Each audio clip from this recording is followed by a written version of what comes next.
En fait, ces gars-là, ils suivent personne les suit. Ah, j'ai existé parce que j'ai eu 19 likes sur un commentaire où je clash Mathieu Naïs. Et en plus, il me répond. Bien sûr que je vais te répondre parce que tu me prends pour un arrogant. Mais je vais te répondre. Et je vais arrêter de laisser les gens clasher sans répondre. Je vais allumer tout le monde. Mais à aucun moment, le client se dit le coiffeur, il roule en Urus. Non, parce qu'ils savent que j'ai plusieurs salons, plusieurs personnes qui travaillent pour moi. Certains des travailleurs gagnent très bien leur vie. Amine, commence pas à faire l'animateur, hein. Oh, je vous aime. Oh, même la tablette, elle est tombée. Amine va se taper en live. Il prend le micro, il met un coup de micro, il y a ses animateurs. Il y a toute l'équipe derrière qui tournait. Il a oublié qu'on tournait. Il n'y a pas ce truc-là, quoi. J'ai vraiment comme seule résolution et unique résolution de devenir leader mondial de la coiffure pour hommes. Je peux être habillé en Zara toute l'année, vendre toutes mes voitures, vendre toutes mes maisons, tous mes biens. Tout ce que j'ai, c'est ça ma vie maintenant. Je pense que c'est très dur de t'aimer en vidéo. J'ai beaucoup de haters, Marvin, parce que tu vas regarder un podcast de moi complet, tu vas trop m'aimer. Tu vas regarder un short de moi, du fast-food comme vous appelez ça, mais tu peux me haïr parce qu'en fait, c'est qui celui-là? Il se prend pour qui? T'as quand même coiffé beaucoup de personnalités, Jean-Claude Van Damme, Eden Hazard, beaucoup de gens de l'équipe belge. Comment t'as fait? Je pense que c'est justement cette personnalité en fait, cette pseudo-arrogance qui est en fait de la confiance en soi. J'aurais pu être le meilleur si je m'étais concentré uniquement sur le métier de coiffeur. Aujourd'hui, je me dis pas le meilleur coiffeur, mais je me dis le meilleur entrepreneur dans la coiffure. Pourquoi? Parce que je suis celui qui aspire à une grande vision dans le métier.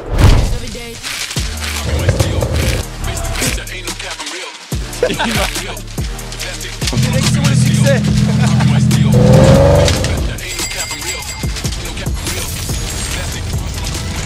Salut les amis, j'espère que vous allez bien. On voulait une petite intro de Mathieu Naïs, mais il est pas trop dans les intros. Mais en tout cas, bienvenue pour l'épisode 7 de l'Ultra Cash. On est actuellement avec Marvin NDI. Salut Amine, comment ça va? Très bien, haute énergie, je vois. Haute énergie Amine, pas comme le gamin à côté de toi. À côté de moi d'ailleurs, j'ai qui? J'ai le fameux, l'unique, le magnifico Mathieu Naïs. Ça va les gars? Ça va et toi? Très bien, t'es en forme?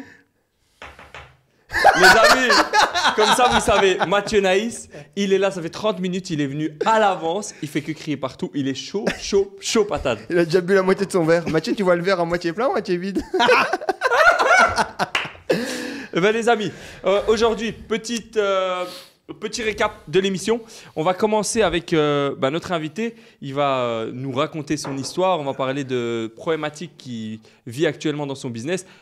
Il faut savoir, ici, on est un peu comme une bande d'amis avant même ce podcast, etc. On se connaît assez bien, on se fréquente. Donc, ça va être un très chouette épisode, très familial. Et après, on aura l'occasion d'avoir des petits jeux. J'ai très hâte de voir le côté mauvais perdant. Je vais exploser, Mathieu. Je vais l'exploser en live. On va le laisser exploser tout seul. En tout cas, ça va être historique, comme Mathieu Naïs dit. Historique. Alors, Marvin, c'est quand que tu as rencontré Mathieu Naïs? Mais déjà, Amine, je propose qu'on fasse un petit débrief de la semaine. Alors, allons-y, dis-moi, qu'est-ce qui s'est passé dans ta semaine? Si t'as envie. En vrai, c'est pas assez grand-chose, mais je me dis que c'est d'habitude. Mathieu, qu'est-ce qui s'est passé pour toi cette semaine? En fait, je pense que comme on n'a qu'une heure d'épisode, je vais déjà vous raconter ce que j'ai fait aujourd'hui. Ça va prendre une demi-heure. Et après, on va parler de la semaine. Qu'est-ce qui s'est passé aujourd'hui dans ta journée? Bonne journée ou pas? Aujourd'hui, très bonne journée, ouais. T'as fait quoi? J'ai tourné un peu dans les salons. J'ai été faire quelques clients à domicile. Le matin, j'avais un petit problème de... Ouais, ok, t'as pas fait grand-chose. Donc, en gros, comment j'ai rencontré Mathieu? Donc, faut savoir, du coup, qu'en 2022... Alors, les amis, moi, je vous le dis, hein, Ok, je sens que cet épisode ne sera pas comme d'habitude. On voulait être gentil, mais... Les amis, restez bien accrochés parce que je peux vous promettre un épisode plus dynamique que d'habitude. Donc, je disais, on était donc en octobre 2022, pour revenir sur ta première question. Et là, du coup, je reçois un DM sur Instagram d'un monsieur Naïs, tu vois, déjà. Ok. Je vous rappelle que Marvin avait 3000 abonnés, j'en avais 23 000 ou 24 000, donc c'est pour ça qu'elle a répondu très vite. C'est vrai, ce qu'il dit, c'est vrai. Le nombre d'abonnés, c'est vrai, je suis témoin. Donc, en gros, je reçois un DM. Et je sais plus c'est quoi le DM, c'est genre ton numéro, non? Un truc comme ça, c'est quoi le DM, Mathieu? Ouais, donc envoie ton numéro, j'envoie mon numéro direct. C'est pas parce que j'avais moins d'abonnés, c'est juste que je suis un mec sympa qui répond à tout le monde. Ça, c'est vrai. Mec, quel seum. Du coup, en gros, on s'est au téléphone. Mathieu, en fait, avait une entrée au capital de nouveaux investisseurs. En gros, on avait un ami commun qui lui a dit que j'avais déjà fait ça. On discute, on reste 1h30, je crois, au téléphone, 2 heures. Bref, on reste un long moment au téléphone. Et puis, en fait, le temps passe. Moi, j'avais un vol à 15h. Et je crois qu'on commence à savoir au téléphone vers 11h, on finit vers 13h, et puis je lui dis, écoute, frérot, là, moi, je dois y aller. Donc, si t'es chaud, si tu fais rien, je t'envoie les billets, rejoins-moi à Casa, et tu passes le week-end avec moi à Casa et tout. Donc, j'allais là-bas avec ma femme et Rachid, du coup, qu'on présentera dans un nouvel épisode. Et là, c'est fou, il n'avait pas de passeport. Ouais, il n'avait pas de passeport. Et il me dit, ouais, ok, ça va, j'arrive, mais je prends le vol du soir, parce que là, je dois vite faire mon passeport. Et encore, c'était quoi que t'avais pas la déclaration de perte aussi, quoi. En fait, je savais pas que j'avais pas mon passeport. J'avais oublié, on m'avait cassé ma voiture et on m'avait volé un sac dedans. Ouais. Et il y avait mon passeport. Et du coup, en fait, il faut d'abord faire une déclaration de vol à la police et puis aller faire un nouveau passeport. Et donc, du coup, j'ai dû faire les deux. Mais la personne qui a fait mon passeport a été bien gentille. Elle a bien voulu le faire pour moi. Et donc, du coup, j'ai dû faire un passeport en urgence. Ça a duré 2-3 heures, je pense. Mais donc, sans ça, c'était pas possible de partir. Ouais. Quoi. Et du coup, en gros, Mathieu m'a rejoint ce soir-là. Et depuis ce soir-là, on s'est plus jamais quitté. Voilà. Quelle belle histoire d'amour. C'est beau. Ouais, Les amis, moi en tout cas, de mon point de vue, moi je connaissais Mathieu avant parce qu'on travaillait ensemble. Ah bah oui. Moi je m'occupais de la com des Diables Rouges, l'équipe nationale belge de foot. Et Mathieu, il coupait les cheveux des joueurs. Et c'est là où j'ai rencontré Mathieu. Et du coup, quand Marvin a rencontré Mathieu, moi j'étais dans les coulisses. Je travaillais déjà avec toi. Et je me rappelle qu'après ce voyage de Casa, il y a Marvin qui me dit « Amine, tu connais Mathieu Naïs ?» J'ai dit « Ouais, je connais. » Il m'a dit « Il est incroyable. Quelle énergie, ce gars. » Et j'ai passé quelques jours avec lui, c'est un truc de fou. Et j'ai vu cette histoire d'amour naissante. Et maintenant, de voir ça grandir et que vous vous entendez trop bien, vous êtes des vrais potes, des vrais frères. L'année passée, on a été partout. En fait, on a été partout. On a fait tous les continents. On a fait le tour du monde. On a fait tous les continents par l'Australie, je crois. En très peu de temps, au final. En un an. Ouais. On a fait le road trip, on est parti aux États-Unis, on est parti en Asie. On a fait des voyages, mais on a fait plein de délires, plein de choses, plein de trucs, plein d'expériences, des achats, des trucs, des femmes. Et comment ça se fait que vous avez une relation qui est comme ça? Parce que vous avez d'autres amis entrepreneurs et pourtant, c'est pas pareil. Non, déjà, moi, j'ai très peu d'amis. Donc ça, c'est une nuance que j'aime bien mettre. Je connais beaucoup de gens et beaucoup de gens me connaissent, mais je suis très proche de très peu de personnes. Et du coup, Mathieu... moi, je suis proche que de ma famille. Tu vois, déjà, par rapport à Mathieu, ce que je disais, moi, j'ai des frères. Donc, quand j'ai du temps en trop, je le passe avec mes frères, pas avec des inconnus. Et Mathieu, aujourd'hui, c'est pas un ami, c'est mon frère, tu vois. Vraiment, c'est quelqu'un avec qui je suis lié. Pas par le sang, parce que c'est pas possible, mais à qui je suis lié, tu vois, il va pas bien, tu vois, je vais moins bien, il est de bonne humeur, d'office, après Mathieu met tout le monde de bonne humeur, et du coup, on est vraiment lié par ça. Donc, en gros, je pense que c'est une question de valeur, hein. Donc voilà, et puis plus on parle, et puis on se rend compte qu'on a des parcours et des histoires de vie assez communes, et tu sais, au final, c'est souvent ça, hein. Donc c'est juste des énergies et des gens qui se ressemblent, quoi. Malgré votre différence d'âge, au final, Mathieu. Oh ouais. Après, il n'y a pas grand-chose, hein. Après, Marvin et moi, on a la même caractéristique, c'est qu'il a toujours traîné avec des gens plus grands, enfin plus âgés, et j'ai toujours traîné avec des gens plus âgés, mais après, Marvin il est mature, on se comprend, on se complète, En fait, il est mon grand frère, et je suis son grand frère. Mais ça dépend juste des terrains, en fait. Voilà, c'est ça. Donc, et on n'a pas de problème, d'ego, de problème de qui connaît mieux, qui connaît moins bien. Moi, je vais appeler Marvin sur certaines choses, je vais lui demander des conseils. Or que peut-être que j'ai même plus d'expérience que lui là-dedans. Et lui, la même chose avec moi. Et en fait, on n'a pas d'ego l'un envers l'autre. Jamais, ça n'a jamais existé. On n'a jamais eu ça entre nous. Et on s'est toujours donné de la force de bon cœur. Ouais. Et c'est très rare, ça. Tu vois, d'habitude, il y a toujours un peu de... Peut-être pas de la jalousie, on peut pas appeler ça de la jalousie, mais il y a toujours une personne qui se dit « Ah, mais l'autre, il réussit un peu mieux. » ou l'autre... Ben nous, non. Ben, par exemple, les réseaux sociaux... Si je travaille avec toi, ben c'est grâce à Marvin. C'est lui qui m'a toujours motivé à faire les réseaux, sachant que ça allait peut-être exploser pour moi, donc il n'avait pas ce problème de son côté de se dire « Ah, peut-être que Mathieu va réussir les réseaux et tout ça. » Pas du tout, au contraire, c'est lui qui m'a motivé. Et je pense que s'il ne m'avait pas motivé, je n'allais peut-être même jamais commencer. Ou si je n'avais pas vu que lui l'avait fait, je n'allais peut-être pas le faire non plus. Donc, tu vois... Et moi, je suis intimement convaincu que Mathieu, s'il le fait bien, va avoir plus de succès que moi sur les réseaux, parce qu'il a une personnalité beaucoup plus clivante, tu vois. C'est un personnage. Mathieu est un personnage de film. Dans la réalité, les gens ne peuvent pas le comprendre, tu vois. Et c'est vrai que quand tu le connais pas, il peut passer pour quelqu'un d'arrogant ou quoi, alors qu'en fait, techniquement, il est vraiment à l'opposé de ça en réalité. Et du coup, mais c'est parce que je me dis que ça va tellement lui faire du bien. Et je pense qu'on est vraiment dans ça, dans le fait de s'apporter de la valeur l'un de l'autre, tu vois. Et on reste dans cette positivité et dans ce truc-là. Et j'aspire en tout cas pour que jamais ça change et que ça continue comme ça, quoi. Donc voilà. C'est trop bien, les gars. Et d'ailleurs, là, tu as commencé les réseaux, du coup. Ouais. Alors, comment ça se passe? Avec Creatical. Amine Serok, c'est bien mon entreprise, oui. Was, Oui, tout à fait. il faut lui envoyer une facture de 10 balles là-dessus. Je paye maintenant. Mais en tout cas, tu as commencé. Comment ça se passe ton aventure sur les réseaux sociaux?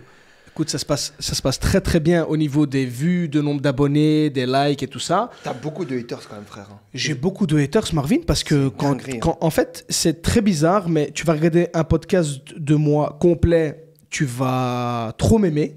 Tu vas regarder un short de moi, du fast-food comme vous appelez ça, mais tu peux me haïr parce qu'en fait, c'est qui celui-là? Il se prend pour qui? Je pense que c'est très dur de t'aimer en vidéo. Ah, tu penses, ouais? Je pense, ouais. Ok, ouais, c'est Vraiment. possible. Moi-même, quand j'ai vu mais la première vidéo qu'on a mis où j'ai fait quasi le million de vues. Là, demain, elle a 1 million. Ouais, là, elle voilà. a 985. Quand je l'ai vu, j'ai dit à Amine, on va poster ça. Et Amine, il me dit, on va poster ça. Et je dis, mais Amine, je suis arrogant, je suis ignoble dedans. Il m'a dit, mais Mathieu, t'es pire dans la vraie vie. J'étais sérieux? Ouais. Il me dit, ouais. Et puis je dis, alors on envoie la sauce et on verra. Mais je pense que ça va se redresser avec le temps. Il y aura peut-être du long métrage, il y aura peut-être, on verra en vrai. Certaines personnes me verront en vrai. Et alors à ce moment-là, ceux qui aimeront et ceux qui aimeront pas. On va revenir sur la partie haters juste après, mais est-ce que tu peux juste te présenter brièvement, parce que c'est vrai qu'on se connaît, comme on l'a dit, c'est un épisode familial, mais qui es-tu, qu'est-ce que tu fais, quand tu as commencé, et juste pour que les gens puissent mettre vraiment une image sur ce que tu fais. En fait, en gros, donc, je m'appelle Mathieu Naïs, j'ai 33 ans, je suis père de 4 enfants, je suis marié, je suis coiffeur, donc coiffeur à la base.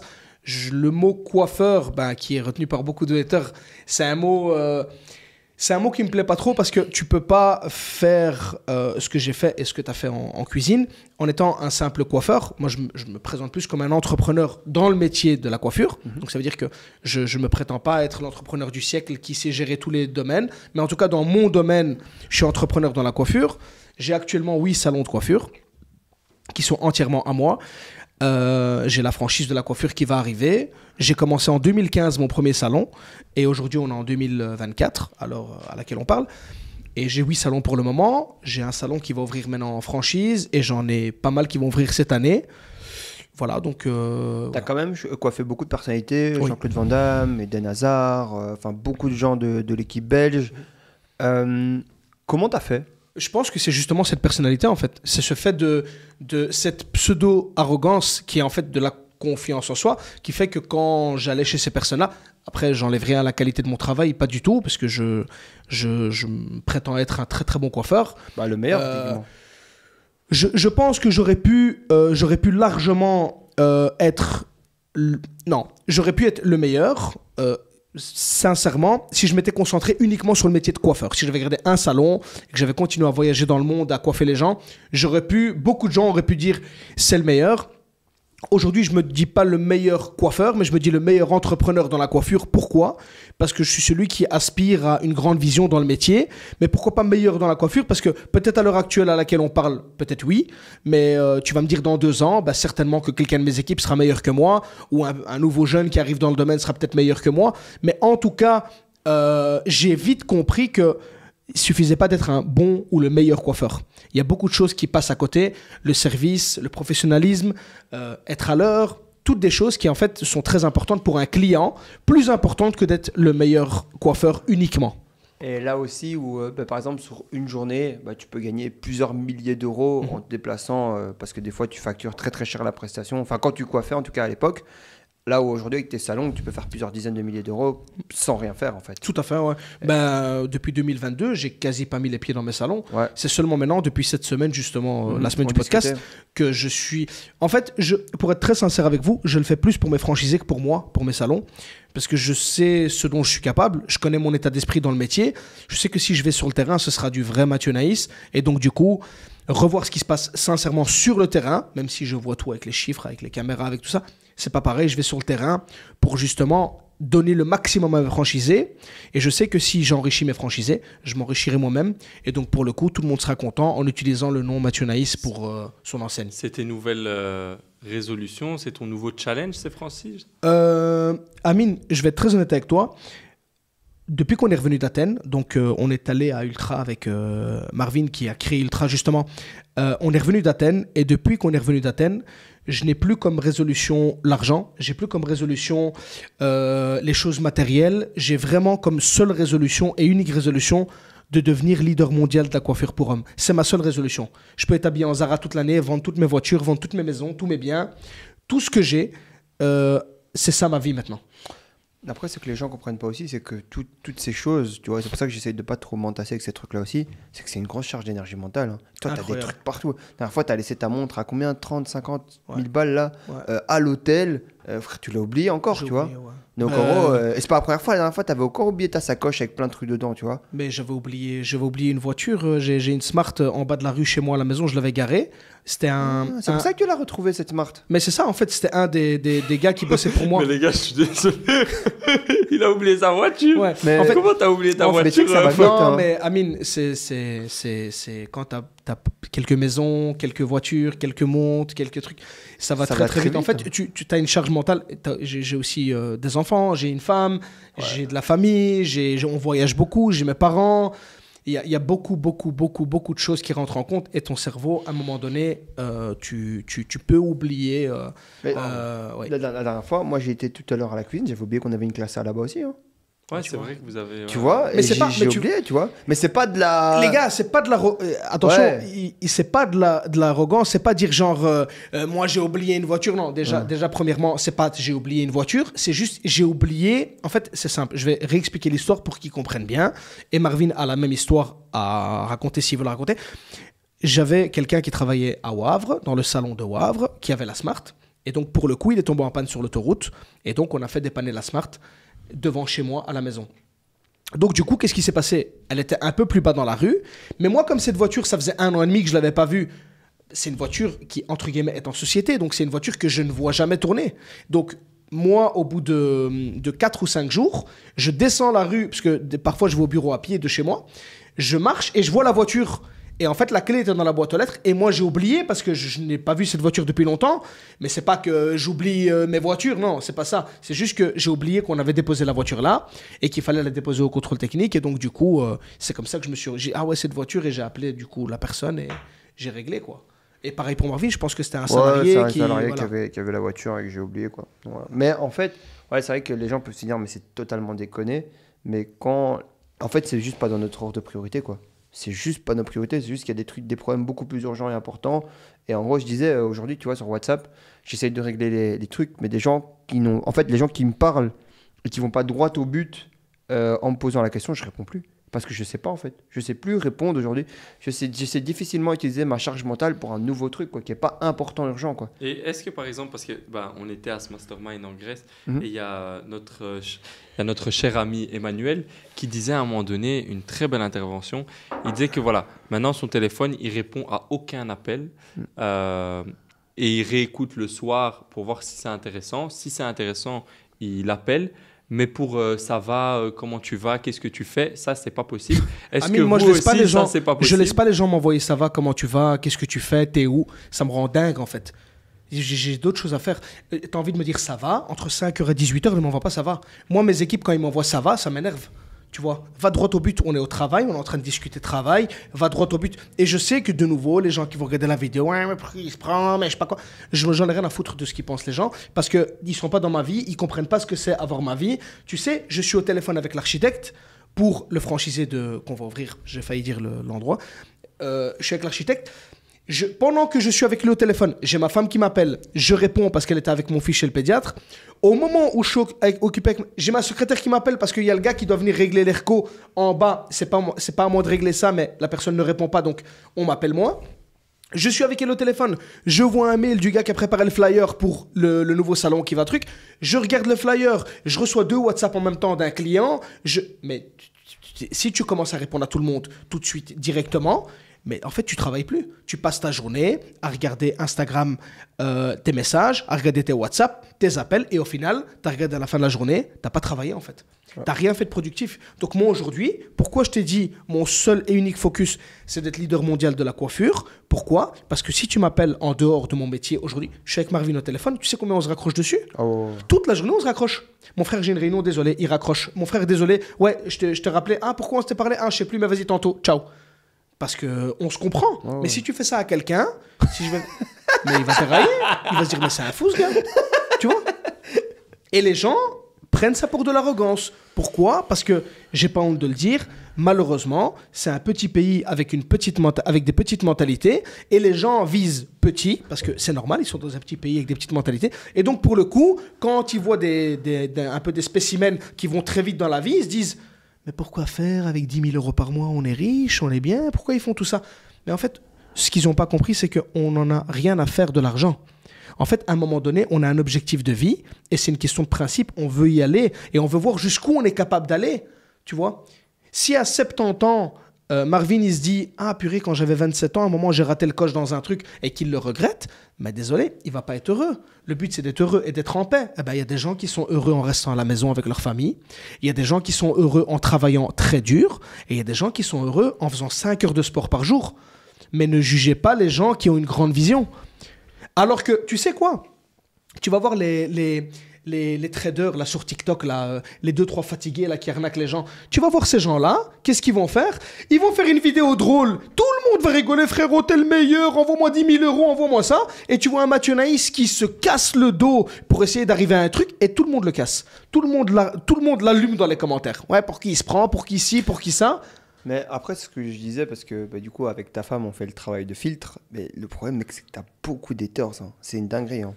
Et en fait, je pense que vraiment, t'es difficilement aimable en vidéo, mais que paradoxalement, tous ces gens rêveraient d'être ton pote, quoi. Je suis sûr et certain. Ben, je pense qu'en fait, les personnes qui te haïssent, entre guillemets, si on peut dire ça, ils t'aiment bien quand même. Mais de ouf. Ils sont fans de toi. Amine, tu sais combien de ces gens-là, je leur réponds, ils viennent en privé et ils discutent avec moi. Ah, ben voilà. Ah frérot, je pensais pas que t'allais répondre. Ah mais pourtant tu m'as demandé j'étais qui dans les commentaires? T'es qui?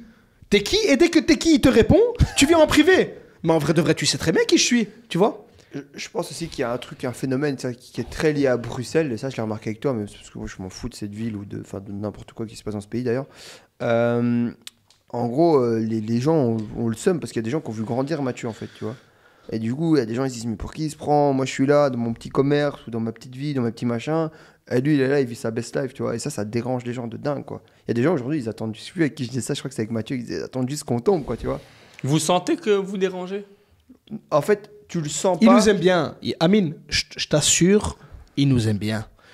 Moi, j'en ai qui commentent les trucs et qui me voient dans la vraie vie et qui me disent, ah, tu sais, c'est moi qui ai mis ce commentaire, hein. Je dis, allez. Je dis, et tu vois, un peu avec un regard un peu, il me dit, non, mais c'est bien, c'est les réseaux, faut pas prendre mal. Ouais. Je dis, mon ami, moi je prends pas mal du tout. C'est toi, t'as l'air de prendre mal quand je te vois, t'es un peu. Il me dit, non, c'est pas ça, mais voilà, comme ça tu sais que c'est moi. Je parle avec lui 3 minutes. Ah, mais en fait, dans la vraie vie, t'es super sympa, t'as rien à voir avec les réseaux. Je dis, mais ce que t'as pas compris, c'est que sur les réseaux, on coupe. Le monteur, quand il fait le montage, il coupe les moments où je suis énervé pour que justement ça fasse des commentaires, les gens kiffent, les gens aiment moins, les gens... Parce que si je parle comme ça, oui, donc Marvin, je t'expliquais, mais il va scroller direct, le gars. Il faut à un moment donné mettre, comme vous dites, du fast-food, mettre un peu des moments énervés pour que les gens, ils aient quelque chose à dire. Et les gens, ils commentent, et les gens, ils s'arrêtent sur cette vidéo, tu vois. Et ça, malheureusement, ceux qui ne font pas les réseaux, ils le savent pas, ils le comprennent pas, et donc du coup, ils commentent. Alors que dans la vraie vie, quand ils te voient que t'es simple, que t'es normal... Ben en fait, ils kiffent. Et après, t'es le reflet aussi de tout ce qu'ils n'arrivent pas à faire, tu vois. T'es le reflet dans peut-être tes achievements professionnels, dans tes avoirs en termes de matériel, dans peut-être juste la relation qu'on a et tout. Donc, t'as plein de choses. Des mecs qui se disent, putain, moi je suis seul, j'ai moins d'argent, j'ai moins de trucs, mais putain, ces deux connards, je préfère qu'ils n'existent pas en fait. Je préfère juste qu'ils n'existent pas. J'ai pas envie que ça soit une réalité supplémentaire qui me crée et en fait que moi, je suis juste trop nul pour arriver à faire ça, quoi. Et c'est quelque chose que vous ressentiez avant les réseaux même, ou c'est quelque chose qui est arrivé avec ces réseaux? Non, avant les réseaux, moi je ne ressentais pas. Donc, moi non plus. Et puis même moi aujourd'hui, je le dis à chaque fois, hein, haters, viens, pose-toi là à la place de Mathieu, on va discuter. Parce que je le dis, franchement... Mais ils répondent même pas. Marvin, tu mets deux punchlines, il arrête de parler. Je te jure, ça me fait... Il y en a un, je vais même pas citer son nom, il a écrit... attention, il roule en Urus, j'espère qu'il se reconnaîtra, ce fatigué... Il écrit attention, il roule en Urus. Et j'ai commenté, j'ai dit, mais t'as vu le nom que t'as utilisé pour ta bio? Mais c'était un nom extrêmement marrant. Il n'a jamais répondu. Mais il va jamais répondre. Pourquoi il va jamais... C'est pas une question de peur ou une question de honte, mais parce que le gars, en fait, ces gars-là, Ils suivent personne, personne les suit. Qu'est-ce qu'ils font? Ils commentent sur nos vidéos qui font un petit peu de vues. Ils se disent quoi? Ils se disent « Ah, j'ai existé parce que j'ai eu 19 likes sur un commentaire où je clash Mathieu Naïs. » Et en plus, il me répond. Bien sûr que je vais te répondre. Parce que tu me prends pour un arrogant. Mais je vais te répondre. Et je vais arrêter de laisser les gens clasher sans répondre. Je vais allumer tout le monde. Ça veut dire que quand je vais répondre, ce qui va se passer, c'est qu'à un moment, il y aura un buzz autour des réponses de Mathieu Naïs. On attend, quelqu'un va l'allumer, on va voir à qui il va répondre. Et je vais choisir celui que je vais allumer, et je vais l'allumer. Et il va supprimer son TikTok. Et il va supprimer son Instagram. Ouais, parce qu'il n'y en a aucun qui arrive en frontal. Hein. Personne. Mais moi, j'ai une question, les gars. Tu parlais de quelqu'un qui commande, voilà, t'es en Urus. Marvin aussi, bah, t'as un Urus aussi. Vos deux... Pourquoi tu rigoles? Amine, t'as un Urus aussi? Ah oui. Bah écoutez, vous oubliez vos voitures, donc peut-être il faut que je l'appelle. Celle-là, au moindre coup dur, on pense à... Tu vois, le moindre coup dur. En vérité, j'ai déposé un petit 200 là-bas. Je crois que... ça fait du bien, ouais. Non, mais du coup, en gros, vos deux métiers, toi de base, si on prend initialement, t'es cuisinier. Mathieu, bah, initialement, t'es coiffeur. Ouais. Maintenant, vous êtes entrepreneur dans ces deux domaines. Ouais. Vous avez la chance de vous acheter ces voitures. Est-ce que vous trouvez ça normal que certaines personnes soient choquées qu'un coiffeur roule en Urus ou alors qu'un cuisinier roule en Urus? Bien sûr, parce que même moi, je serais choqué. Ah ouais, et Mathieu? Non, mais c'est normal. Mais après, il faut remettre tout dans le contexte. Il y a montrer que tu roules en Urus dans une vidéo. Et il y a, comme notre ami, on va faire sa pub EH0601, où à aucun moment, quand il achète une voiture, il se dit peut-être que dans 6 mois, dans 1 an, je vais m'en séparer parce que lui, il les achète et que Dieu lui fasse grâce, que Dieu lui fasse grâce qu'il en achète 500 parce qu'il mérite plus que n'importe qui dans cette pièce. Mais sûr, c'est vrai. Lui, quand il les achète, elles sont là, quoi. Lui, il les oublie, qu'il les a, tu vois. Je suis sûr et certain qu'Emmanuel oublie des voilà. On lui posera la question si. Alors que nous, Amine, en toute humilité, quand on achète des voitures comme ça, à tout moment, on se dit que pour notre business, pour un truc IMO, pour un autre projet, on peut s'en séparer et on en est conscient dès le début. Et je le répète, en toute humilité, encore une fois, sans faire le malin, si il y a 10 ans, on avait acheté ces voitures et que ces voitures allaient perdre la valeur qu'elles perdaient il y a 10 ans, je ne sais pas si je m'exprime bien, on ne les aurait jamais achetées. Non, donc, à un moment donné, ça devient un investissement aussi. Je ne dis pas qu'on ne va pas perdre d'argent, je ne dis pas qu'on va en gagner, on n'en gagnera certainement pas et on en perdra certainement un petit peu. Mais quand tu sais que tu peux acheter un Urus ou une Huracan et perdre 40 000 € dessus sur 2 ans, alors que tu peux perdre la même chose, si pas 2 fois plus sur une série 7. Ou un Range Rover. Ou un Range Rover, le choix, il est vite fait. Oui, tu mets un peu plus d'acompte, oui, tu mets un peu plus tous les mois. Mais voilà, grâce à Dieu, on les a pour les mettre. Mais demain, si on les a pas, on les vend. Et puis c'est tout. Donc, ouais, je pense que l'idée, comme Mathieu, comme pour moi, c'est de se faire un kiff. Et tu sais, je pense, dans la vie, il y a des choses que tu dois faire vite et des choses que tu dois faire plus lentement. Par exemple, les voitures, si c'était resté un peu en mode « Ah, j'ai envie de le faire » et tu te frustres un peu, ça craint. Tandis que là, c'est fait. En gros, si on a envie de s'en séparer, on se sépare. Si on a envie de les garder, on les garde. Si on a envie d'en prendre des plus grosses, on en prend des plus grosses. Mais l'idée, c'est de se dire « C'est fait ». Donc maintenant, soyons concentrés sur les choses qui sont vraiment utiles et les choses qui vont vraiment nous développer économiquement. C'est ça. Et ça n'a pas eu un impact sur vos business?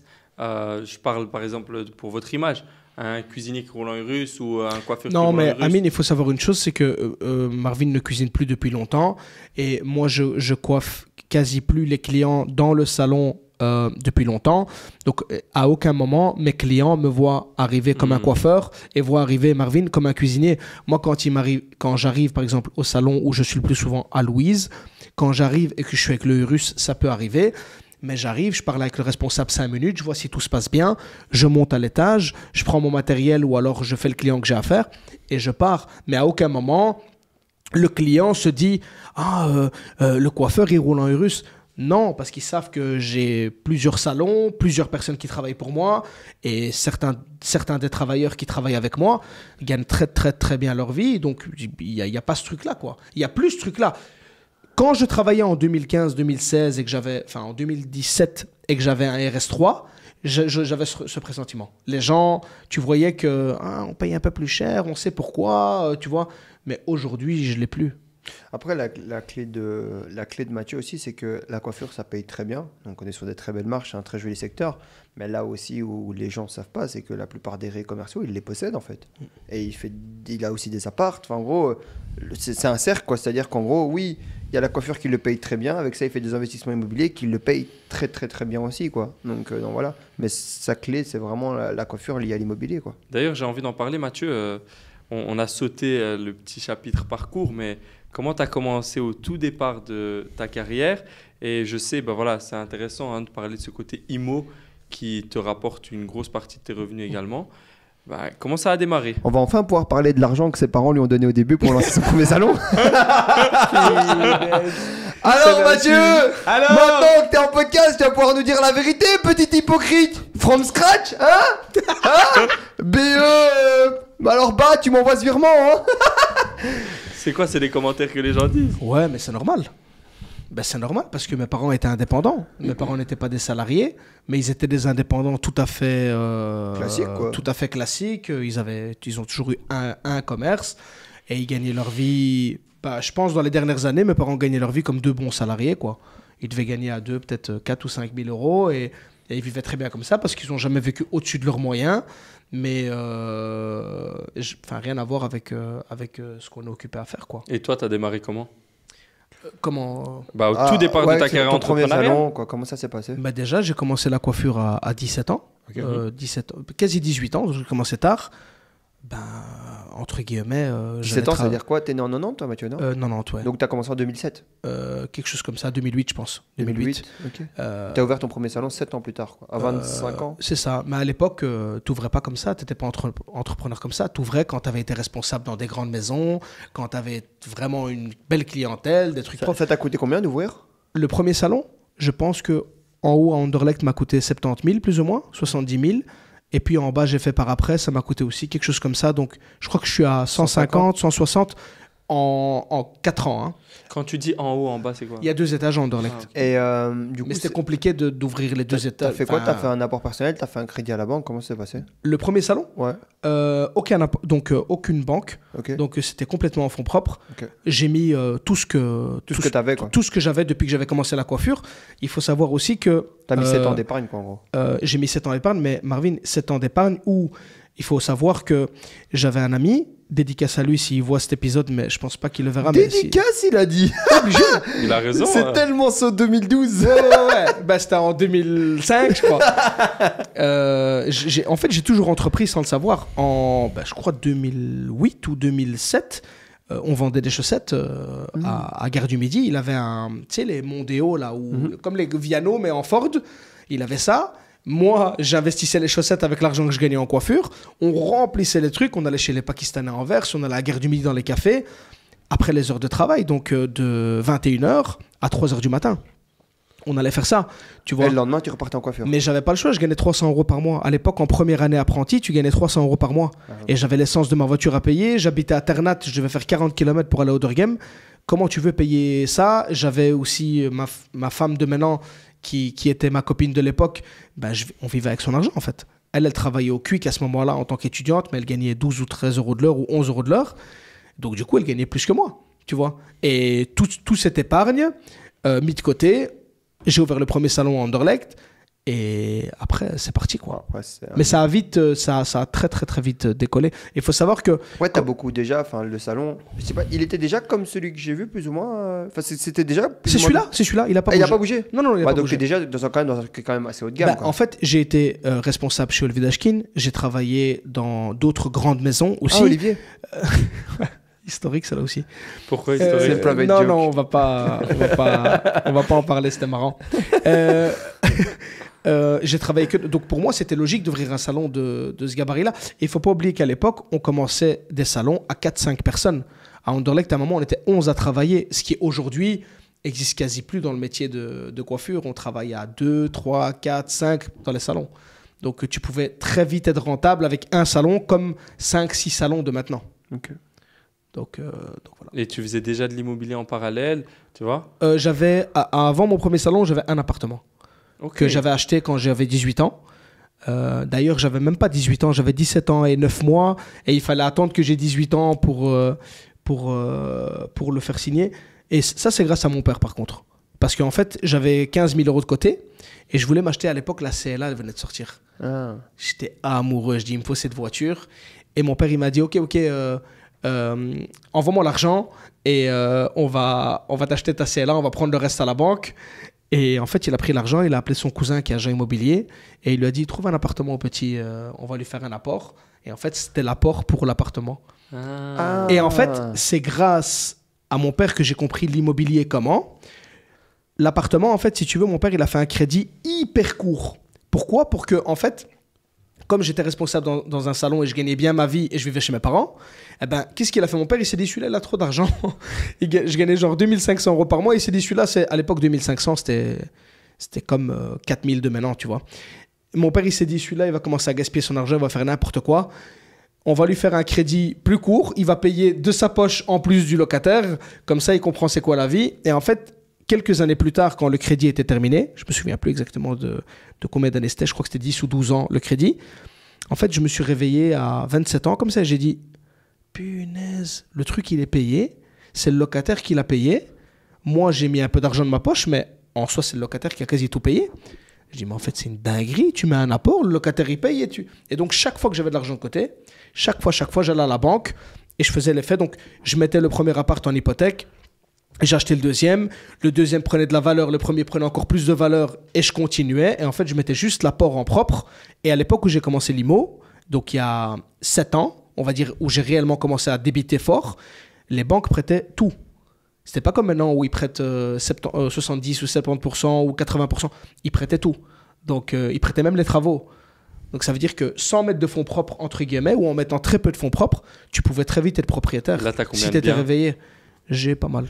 Tu pouvais du coup payer du coup tes frais de notaire, payer ton bâtiment, payer les travaux. Et les travaux, tu pouvais même les retirer pour aller du coup faire des frais de notaire pour le prochain. Et ça faisait un escalade. Exactement. Ouais. Si tu faisais un crédit bullet, tu prenais... En fait, ce que j'ai fait avec ma première maison, j'ai une maison à Waterloo, j'ai en fait pendant 2 ans fait un crédit bullet, ça s'appelle. Donc j'ai pris 250 000 € à la banque, j'ai mis plus ou moins 80 000 € de fonds propres.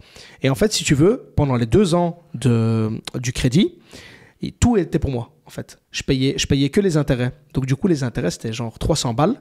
Et le gars me payait 1450 de loyer. Donc, j'ai mis 20 000 €, 25 000 € de côté en 2 ans grâce à la banque. Et ces 25 000, c'était l'apport du suivant. Tu vois. Il y a plein de mécanismes qui existent encore. Ouais. Donc, mais qui sont plus d'actualité aujourd'hui. Et que moi, personnellement, j'ai pas pu bénéficier parce qu'en gros, j'ai commencé à entreprendre trop tard. Quoi. Moi, j'ai commencé en 2018. Donc, le temps que je commence à construire mon patrimoine, etc., en évitant 2019-2020. Et là, après, Covid, machin, etc. Bref. Il faut savoir qu'aujourd'hui, excuse-moi, Amine, il faut savoir qu'aujourd'hui, ma partie immobilier, donc mon salaire que je me verse pour mes salons, ma partie immobilier peut me faire vivre très très bien toute ma vie. J'ai plus besoin je pourrais, si j'abaisse un petit peu mon niveau de vie, donc je roulerai peut-être pas en Urus, je roulerai peut-être en une belle Porsche ou un beau truc comme ça. Et avec une belle voiture, et peut-être une voiture pour tous les jours. Ma femme, une voiture, partir en vacances 3 fois par an, et manger à ma faim, et pas investir, parce que j'aurais pas assez, mais je peux très bien vivre tout le reste de ma vie, quoi. Je voulais en parler parce que c'est vrai que les gens qui nous suivent, ils connaissent pas ce côté de Mathieu. Même les gens sur tes réseaux à toi, ils savent pas que tu es dans l'IMO et que, bah voilà, peut-être ça peut les aider les à vrais comprendre. savent. Les vrais savent, ouais, c'est ça. Ok, et donc 17-18 ans, tu démarres voilà, ton expérience pendant 7 ans, puis tu ouvres ton premier salon. C'est à quel moment où tu as un déclic de « Ok, je dois ouvrir des centaines, des milliers de salons en fait » Ce vrai déclic, c'est Rachid qui me l'a donné. En fait, si tu veux, pour être complet dans ce que je dis, j'ai rencontré Rachid en même temps que Marvin, enfin 2 semaines avant, je pense. 2 semaines avant Ballon d'Or. Quand j'ai vu Rachid à Casa avec Marvin, et que j'ai vu qui il était, Marvin m'a expliqué qui il était, avant ça on m'avait expliqué qui il était aussi, j'ai fait le mec humble devant lui, tu vois. J'ai dit voilà, moi j'ai 8 salons et tout ça, je suis coiffeur. Puis il m'a dit 8 salons. Il m'a dit, tu crois que t'es quelqu'un ou quoi parce que t'as 8 salons? Je dis, je sais pas. Il m'a dit, quel 8 salons? Il faut faire 500 salons. Et en fait, quand il m'a dit ça, moi j'ai cette flamme, ce feu en moi. Mais quand il m'a dit ça, j'ai dit, en fait, c'est pas moi qui suis fou. En fait, il y a d'autres gens qui pensent comme moi, que c'est possible, qui peuvent y arriver. Sauf que là, ces autres gens, ils existent, ils sont en face de moi. C'est pas je les vois sur Internet, ou alors c'est des gens que j'ai jamais rencontrés, que j'ai vus dans des livres. Ouais, c'est un vrai mec qui est devant moi et qui me dit, tu dois faire 500 salons. Et là, en fait, j'ai compris que tout était possible et qu'il y avait d'autres gens qui pensaient comme moi et que je devais plus être gêné de dire ce que je pensais. Et que je devais le penser, le dire, mais y aller. En fait, il y a des gens, quand ils disent la chose, ils ont une dopamine qui fait que c'est comme s'ils l'avaient déjà fait. Moi, c'est le contraire. Moi, quand je dis la chose, Marvin, il le sait, j'ai une parole, j'ai des principes et des valeurs. C'est une mission. Ça veut dire que c'est une honte si je le fais pas, tu vois. Après, je peux ne pas y arriver, mais en tout cas, je ferai tout pour y arriver. C'est quoi l'objectif alors? Je te l'ai dit là tout à l'heure. Être le numéro numéro 1 au monde. Hein. Après, je pense qu'il faut bien nuancer. L'idée, c'est d'aller donc dans tout ce qui est barbeur. Ouais, donc coiffure pour homme. Hein. Ouais, c'est ça que je voulais préciser. On va pas concurrencer un Dashkin. Amine, pourquoi je peux y arriver? Parce que c'est pas, je le dis parce que j'ai lu un livre. Non, mais à un moment donné, il faut dire la vérité. Pourquoi je peux y arriver? Regarde, dans le monde entier, actuellement, les gens, ils scalent pas. Donc, ils ouvrent pas plusieurs salons. Il n'y en a pas beaucoup qui le font. Pourquoi ils le font pas? Parce qu'une fois que tu es un excellent coiffeur, tu peux vendre des formations de coiffure à 1 500 € et ça va bien marcher. Tu peux en vendre 100 et ça fait 100 000 €. Tu peux déjà vivre 2 ans, 3 ans, 4 ans à l'aise. Les gens ne visent pas gagner des milliards dans notre métier. Donc, il y a cette partie des gens-là, tu les mets de côté, qui sont peut-être même meilleurs que moi. Mais ces gens-là, tu les mets de côté parce qu'ils se disent, moi, je vise la tranquillité. Je vends mes formations, je fais mes coiffures à 400 $ aux États-Unis, la tête. Je peux gagner 20 000 $ par mois, 30 000 $ par mois, plus mes formations. Je vis très, très, très bien. Ça, c'est ceux qui visent l'argent et la tranquillité. Puis, tu as une autre partie des gens qui, eux, vont également essayer de concurrencer, faire comme moi, d'ouvrir plusieurs salons. Mais ce qui se passe, c'est que si tu n'as pas un mental de psychopathe, un mental d'acier, à un moment donné, tu en ouvres 1, 2, 3, 5, 10, le coiffeur qui te lâche, le coiffeur qui te trahit, celui qui ouvre en face de toi. Tu te dis, tu sais quoi? Je vends tout, j'en garde de nouveau 1 ou 2, je travaille dedans. Je gagne très très bien ma vie et ciao, j'arrête avec ces problèmes-là, tu vois.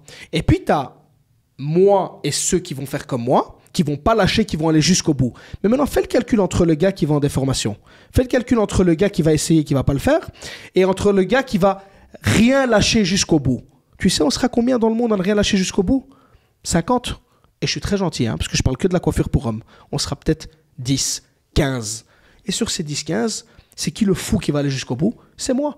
Donc, à la fin des fins, si le marché est en ma faveur et ça continue à marcher et que la mode continue dans les 10 prochaines années, je serai leader mondial de la coiffure pour hommes. Mathématiquement, je vais y arriver.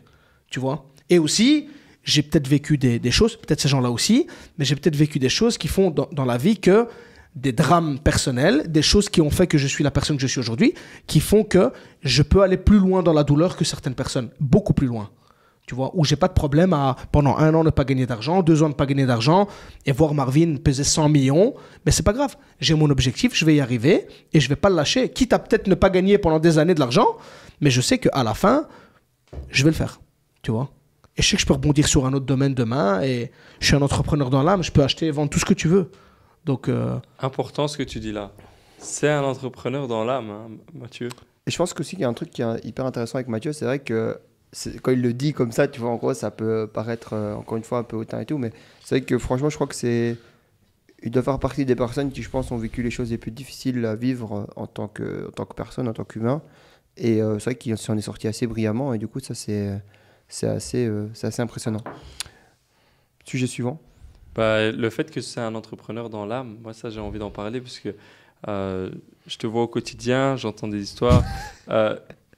Tu es capable de tout vendre, entre guillemets, s'il y a du bénéfice. Ah ouais. Mais ça, attention, je me suis beaucoup canalisé, je me suis beaucoup focus parce que pendant 2 ans, j'estime avoir fait énormément d'erreurs. Énormément d'erreurs, pourquoi? Parce que j'étais dans mon domaine où j'étais très bon, où je faisais les choses très bien. Et puis, je me suis un peu perdu parce que j'aime beaucoup entreprendre. C'est dans mon sang d'acheter, de vendre, d'acheter acheter 1001 choses et les revendre derrière. Ça me prend beaucoup d'énergie, beaucoup de temps pour au final pas grand-chose parce que je m'en contrefiche du luxe, mais vraiment, je m'en contrefiche. Quand tu rentres dans mes salons, ils sont super beaux. Tu rentres chez moi à la maison, c'est super beau. Mais parce que j'aime bien les choses bien rangées, bien faites, propres. Mais je m'en contrefiche en fait, tu vois. Je m'en fous des vêtements de marque. Je m'en fous des belles voitures. Je m'en fous de tout. Ce qui compte pour moi, ce qui rend heureux Mathieu Naïs, c'est que ces salons, ils fonctionnent. C'est parce que tu as grandi. Tu peux... Amine, tu peux tout me prendre. S'il te plaît, ne me prends pas mes salons. Tu vois? Genre, si demain, mon objectif, j'y arrive pas, genre je serais triste. Alors que grâce à Dieu, je suis bien, j'ai plus besoin de ça pour vivre. Mais il y a une mission, ça va au-delà de ça. Et mon humeur, elle fonctionne en fonction de mes salons. Et j'arrive à différencier Monsieur Naïs des salons Mathieu Naïs maintenant, parce que je commence à comprendre que voilà, tout n'est pas toujours rose. Attendez, la dinguerie qu'il vient de dire. J'arrive à nuancer Monsieur Naïs, pas Mathieu. Ouais, parce que c'est comme ça que sur les réseaux, c'est le nom que truc. Mais non, mais c'est important de comprendre ça. Et il y a certains entrepreneurs qui nous écoutent qui doivent comprendre ça aussi. Amine Serroc et Créatical, c'est pas la même personne. Non, c'est Monsieur Serroc. Créatical demain peut ne pas fonctionner pour des raisons que tu ne peux pas contrôler, mais tu ne dois pas être malheureux pour autant. Ce que moi, pendant des années, je comprenais pas en fait. Non, ça doit fonctionner. Tu vois, mais le marché, la concurrence fait que parfois, c'est pas en ta faveur. Donc, il faut bien différencier les deux. Mais je t'assure que je peux tout perdre demain, j'ai aucun problème avec ça. Mais je dois réussir mon objectif, je dois y aller, quoi. Moi, je suis pas autant à l'aise que Mathieu. Hein. Dans quel sens, explique-nous? Non, mais de toute façon, les biens matériels, ça, c'est pas un truc qui m'intéresse beaucoup. Mais par contre, ouais, non, moi mon humeur dépend de mes business, quoi. Ouais, mais est-ce que c'est pas une maturité qu'il a eue et que tu as peut-être Ah, si, pas encore eu? sûrement. Mais c'est vrai qu'aujourd'hui, ouais, non, moi, je suis tributaire et ouais, je gagne de l'argent, je suis content. J'en perds, je suis triste, quoi. Et là, tu es dans quelle période? C'est une bonne période. Tu es chien. T'es là. Non, après, je me mets jamais dans des positions compliquées, tu vois, donc voilà. Et là, actuellement... Ça, par contre, je l'envie pour ça. Hein. De ne pas se mettre dans des complications. Dans des situations compliquées. Ouais. Il est toujours bien. Mais après on est tellement différents là-dessus. Moi, je sais que demain, si j'ai 1 million d'euros sur compte, je fous plus rien. Enfin, je serais plus à l'aise, quoi, tu vois. Alors que moi, j'ai besoin de me mettre dans le dur. Ouais, et moi, je peux travailler avec beaucoup d'argent sur mes comptes, il n'y a pas de souci, quoi. Donc, en gros, ouais, c'est vrai que c'est pas un gros problème. Et moi, c'est sûrement motivé par le fait de faire, mais le fait de garder l'argent, ça m'empêche pas de continuer à développer, quoi. Bien au contraire, quoi. Donc, vraiment... Mais tu sais pourquoi, Marvin? Parce que je pense que la différence entre nous, c'est que toi, tu as un montant en tête dans plusieurs années. Moi, j'ai un objectif en tête. Ouais, c'est vrai. Et en fait, quand tu as un montant en tête... Il faut que mon compte grandisse aussi, quoi. Voilà. Mais quand tu as un objectif en tête, en fait, par exemple, moi, quand je signe 5 franchises, je signe pas 5 fois 15 000 euros. Je signe 5 franchises, tu vois. Mais il y a certaines personnes, ils signent 5 fois 15 000 euros. Ils gagnent 10 000 euros par mois. J'ai jamais calculé combien je gagnais, ce que gagnaient mes boîtes, C'est depuis que je connais Marvin que je fais attention à mes bilans, que je fais attention à toutes ces choses-là. Parce que pour moi, en fait, la réalité, c'est le terrain. La réalité, c'est si ça va bien, ben c'est parce que j'ai le bon personnel, j'ai les bonnes personnes, j'ai les bonnes équipes, j'ai les bons associés. Tout roule bien. Et si tout roule bien, ben les bilans suivront, tu vois. Mais d'abord, tout doit bien rouler. Alors que normalement, logiquement, un vrai entrepreneur, quelqu'un qui travaille méthodiquement et pour que son argent grandisse, entre guillemets, parce qu'on travaille pour gagner de l'argent, eh ben, ces personnes-là, c'est le bilan qui compte, c'est le bulletin, en fait, tu vois. Moi, c'est un truc que j'ai appris aussi avec ma femme et mon beau-frère. Avant, je fonctionnais beaucoup comme Mathieu, hein. Vraiment très, on va dire, primaire, tu vois, par rapport aux boîtes, par rapport au fait que ça se passe bien, que nanana. Maintenant, c'est vrai que je gère avec beaucoup plus de hauteur. Je demande juste si on est dans les cordes au niveau des tableaux qu'on a prévus et des prévisions, et c'est tout, quoi. Donc, voilà. Actuellement, tu voulais dire... Ouais, je pense que aussi, sans faire de comparaison, la différence entre Marvin et moi aussi, je pense que le nom aussi, c'est important, tu vois. Marvin, sa boîte s'appelle Fréchéo, moi, ma boîte s'appelle Mathieu Naïs. Donc, indirectement, j'ai de l'ego par rapport à ça. Parce que quand tu dis je vais chez Mathieu Naïs, bah, tu vas chez moi. Alors que moi, dans ma tête, bah non, en fait. Mathieu Naïs, c'est un nom qui existe pour de la coiffure, comme Olivier Dashkin, par exemple. Mais en fait, pour certaines personnes, non. Mathieu Naïs, c'est moi. Donc, indirectement, quand tu vas chez Mathieu Naïs et que c'est sale ou que c'est pas top, bah, c'est chez moi que c'est sale et que c'est pas top. Or que quand tu vas chez Fréchéo, bah, tu vas dans une boîte, dans une entreprise où bah, c'était pas terrible, ou c'était trop bien, mais Marvin, il n'est pas touché directement. Tu vois. Par contre, c'est rarement pas terrible. Et c'est rarement pas propre. Mais en fait, ouais, mais du coup, là, c'est vrai que c'est intéressant parce que tu vois, là où, en gros, moi, j'ai essayé de tout... En fait, j'essaie de tout automatiser. Je suis quand même assez exigeant envers les équipes et envers ce qu'on fait en termes de qualité de produit. C'est le seul truc d'ailleurs que je regarde, c'est les avis clients et la qualité du produit. Tout le reste, entre guillemets, c'est pas trop, ça m'intéresse pas vraiment.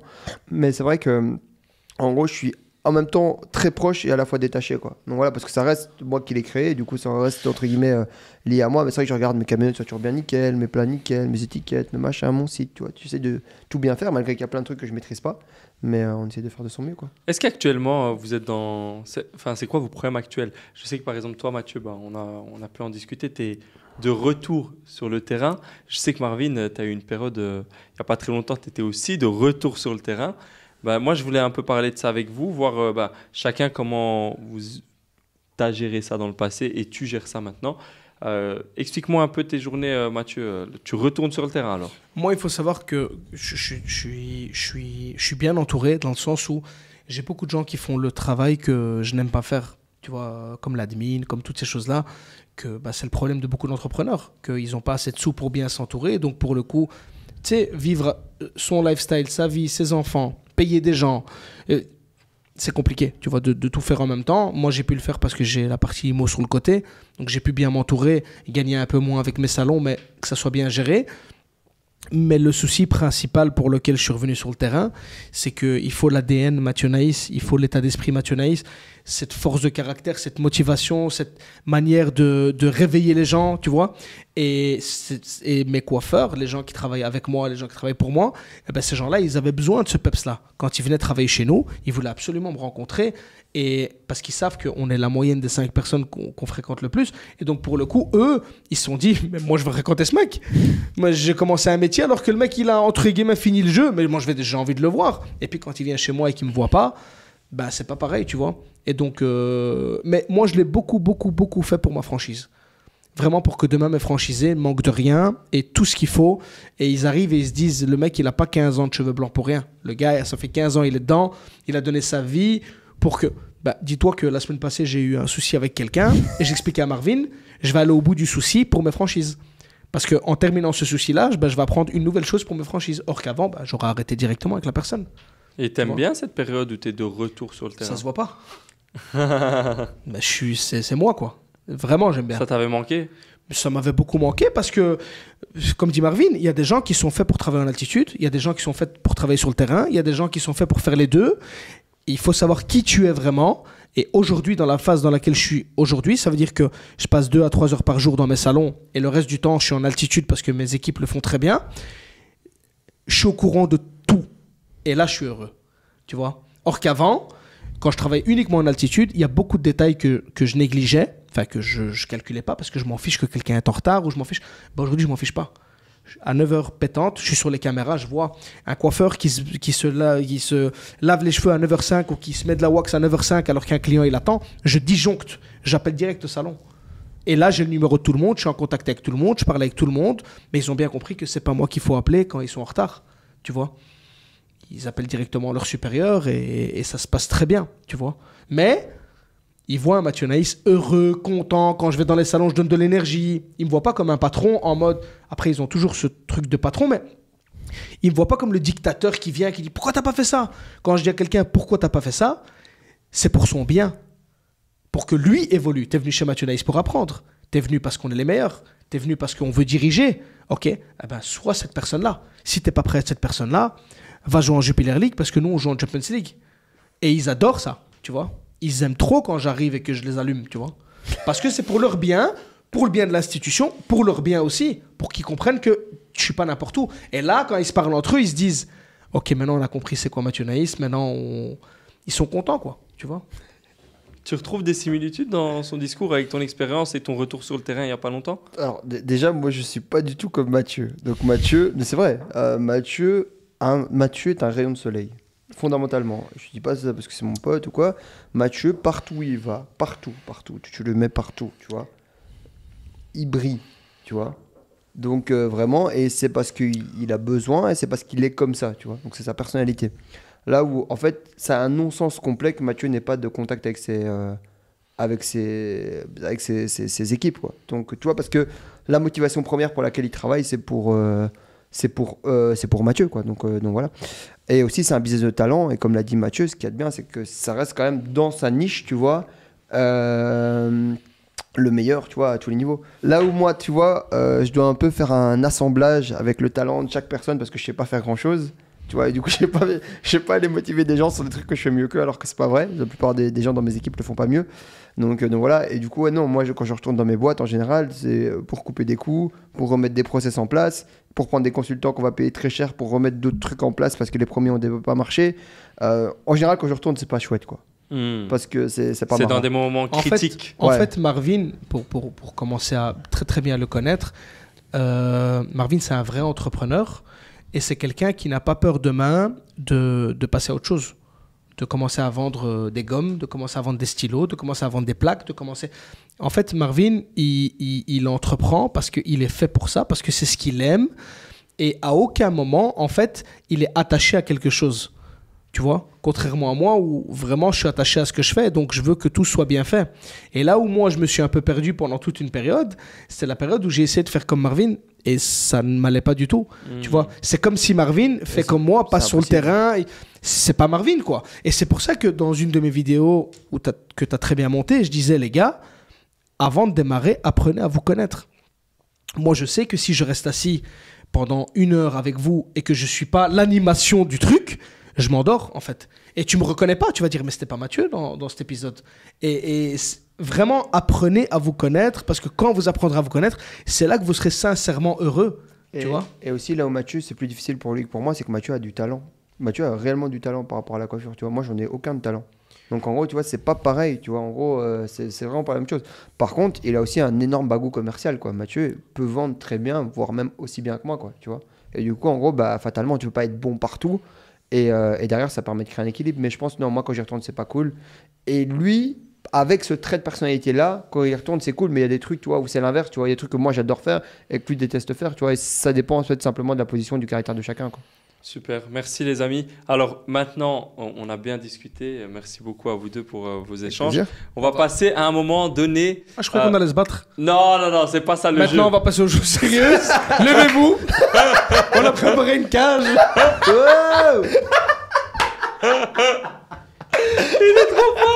Non les amis, maintenant on démarre le jeu, le premier jeu. Pour ou contre, on a les tablettes. Vous commencez Amine. à connaître. S'il te plaît. Franchement, ouais, Ça c'est m'aurait pour la arrangé, caméra. n'empêche qu'on se batte. Il y a un ring qui se prépare là. On pourrait faire un château gonflable ring. Hein. Mais attendez les gars. Que je peux taper là. C'est comment j'aurais Tu été veux te content, battre Amine. contre Mathieu? Bah, bien sûr. Qui va gagner les amis? Ah. Les amis, alors, le jeu pour ou contre. Je donne, on va partir sur 3 sujets. Vous me dites pour ou contre, Mais pour vous moi, écrivez. il y a rien à gagner. Mais je comprends. Non, t'inquiète. Ok. Le gain se fera au deuxième jeu. Ok, Oh, mais top. c'est quoi ça, Amine? Alors, Tu dois une mettre petite juste tablette. pour ou contre. Pour Comment j'ai ou fait ça P avec ou la C guerre? P ou C. Historique, ça. Tu écris avec Magnifique. le bic. C'est un peu comme des ciseaux, voilà, tu vois. C'est bon? Ah, tu vas m'expliquer comment... Alors, les amis, c'est parti. Premier sujet. L'importance des réseaux sociaux pour un entrepreneur. Est-ce que vous êtes pour ou contre? Je dois dire ce que j'ai écrit Attends, retourne pas encore. Oh. Dès que Marvin aura écrit sa réponse, Bah, vous pouvez la montrer à la caméra. Ah, pour Mathieu, contre pour Ouais, il a fait notre exprès. ami. Alors, explique-moi pourquoi Marvin? Alors, je suis pour Non, les réseaux sociaux. Non, tu es écoute-moi. Ok. Je suis pour les réseaux sociaux si tu as des trucs à vendre ou si ça profite du coup à ton business. Mais si c'est juste pour faire du show-off, je suis contre et je trouve que, en fait, si tu promos pas ton produit, ton service ou si tu n'as rien à vendre sur les réseaux, bah faut pas être dessus quoi. à Parce fait. qu'en gros, tu vas juste perdre ton temps. Tu vas dire à tes employés, juste entre guillemets, je sais pas, que ta situation financière est très bien, mais en fait, ça intéresse personne parce que ça crée aucune valeur. Et du coup, tu tires une balle dans le pied quoi. Mais sinon, fondamentalement, je suis pour, mais il faut apporter un peu de nuance aussi parce que sinon, en gros. Non, mais t'as bien raison. Non, voilà. T'as bien raison. Mais alors, moi j'ai une autre question pour toi, Marvin. Est-ce qu'un entrepreneur peut réussir sans les réseaux sociaux? En 2024 Ouais. C'est chaud quand même. C'est possible, mais c'est chaud. Des métiers de talent. Comme, Ouais, comme mais bijoutier, même, il y a quoi comme Bijoutier, il faut avoir de l'argent à la base alors. Les réseaux sociaux aujourd'hui, ça fait quand même partie intégrante de. Ouais, c'est vrai. Allez, c'est pas un peu. Allez, La- c'est un 80-20, tu vois. Franchement, tu vois, c'est un 80-20. 80% du temps, tu vas réussir avec, 20% tu vas réussir sans, mais c'est un peu mettre pas toutes les chances de ton côté du fait de pas utiliser les réseaux sociaux, quoi. Presque les gens ne comprennent pas avec les réseaux sociaux. Si je commence à publier que des photos de coupe, comme en 2015-2017, tu vas me suivre? Je pense pas. Hein. Tous les comptes de coiffure, ils postent des photos de coupe et tu sais même pas voir la différence parce que t'es pas coiffeur. Parce qu'ils sont tous dans l'ego à dire c'est moi qui coupe le mieux. Mais un client, il va regarder mon compte, il va regarder le compte d'un coiffeur plus ou moins bon, il va pas voir la différence. Donc si moi, Monsieur Naïs, je pose des coupes de cheveux, si c'est pas avec des stars ou si c'est pas des coupes de cheveux extravagantes, tu vas jamais t'abonner. Donc je suis obligé à un moment, si j'ai un caractère fort, que je suis authentique, de montrer ma tête sur les réseaux et d'allumer le bazar parce que tu vas voir un spécimen, tu vas vouloir t'abonner ou voir c'est qui, et là tu vas croiser mes salons.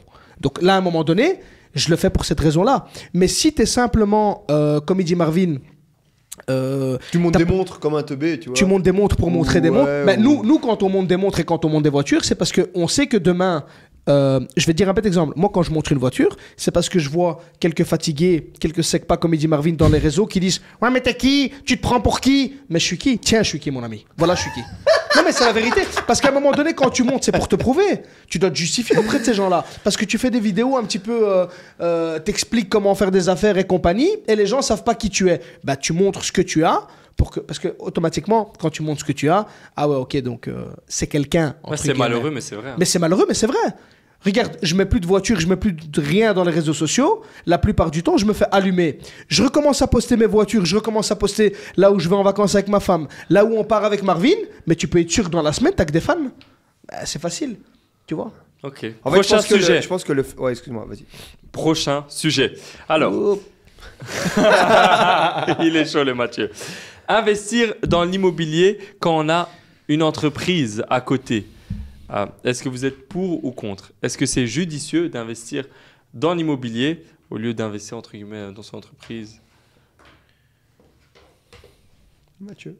À deux en même temps. 1, 2, 3. Non, pourquoi tu changes? Je suis en train de barrer au-dessus. T'as montré quoi? Je suis à moitié pour, à moitié contre. Je suis très nuancé. Et toi, t'es moi, contre. Moi, je suis Explique-moi pourquoi t'es contre. Je suis contre parce que l'immobilier, ça freine beaucoup en termes de liquidité.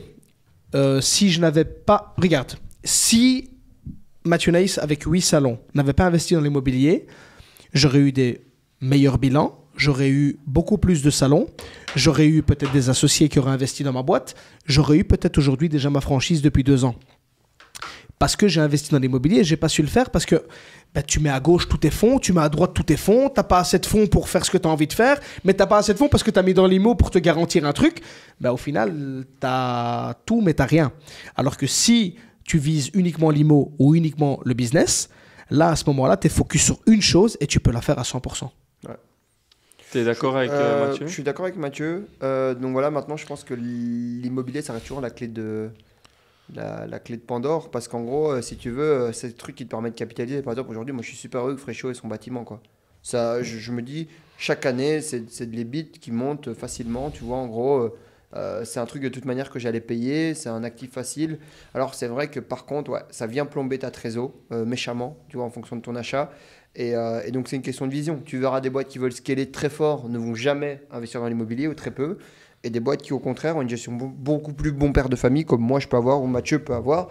Derrière, on va acheter notre IMO. Voilà. Un petit exemple, j'ai mon cousin qui a le Big Mat, qui a un Big Mat. Ici pas loin, en plus, je crois. Ici pas loin, tout à fait. C'est quoi comme magasin? Big Mat, c'est un bricot. Ok. Donc il a un bricot. En fait, il a tout acheté. Donc il a acheté le bâtiment en face. Il a acheté son propre bâtiment. Le bâtiment en face, c'est les stocks, tu vois. Pourquoi? Parce qu'il sait qu'il va pas faire 10 bricots. Et donc il se dit, je suis là. Je vais payer, au lieu de payer un loyer, je vais payer pour moi. Si un jour je vends mon bricot, les murs m'appartiennent. C'est logique. C'est comme quand j'ai acheté Anderlecht. J'ai acheté les murs. Pourquoi? À aucun moment, j'aurais cru ouvrir 2 salons, 3 salons, 4 salons. C'est pour ça que les premiers salons, je les ai achetés. Quand j'ai vu que j'ai commencé à développer, à scaler, je me suis dit, je vais arrêter d'acheter parce que je ne peux pas tout faire en même temps. Ça dépend de ton objectif, en fait. Et si je peux me permettre de rebondir également sur un sujet d'actualité avant de passer au sujet suivant. Tu vois, par exemple, WeWork, qui a été propriétaire de aucun bien, qui a surpayé la majorité du coût de ses locations, est tombé là ici en faillite. Il y a eu un rebondissement de dernière minute. Il y a Adam Newman qui est en train de faire une proposition. Du coup, je ne sais pas s'il y en a qui... Vous connaissez Adam Newman ou pas? Non.